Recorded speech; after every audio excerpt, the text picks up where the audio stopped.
আর মাত্র কয়েক সেকেন্ড, তারপরে হয়তো সব শেষ।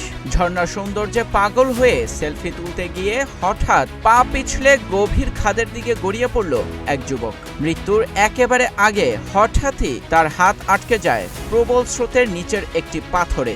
একদিকে খরস্রোতা ঝর্ণা, অন্যদিকে যুবকের বাঁচার আকুতি। মুহূর্তে আতঙ্ক ছড়িয়ে পড়ে চারপাশের পর্যটকদের মাঝে। পরিস্থিতি বুঝে উপস্থিত পর্যটকরা মুহূর্তের মধ্যে পরনের শাড়ি ও কাপড় দিয়ে দড়ি তৈরি করেন। জীবন বাজি রেখে পাথরে আটকে থাকা যুবকের কাছে পৌঁছে দেন সেই দড়ি। তারপর যুবকটিকে নিরাপদে ডাঙায় টেনে তোলেন তারা।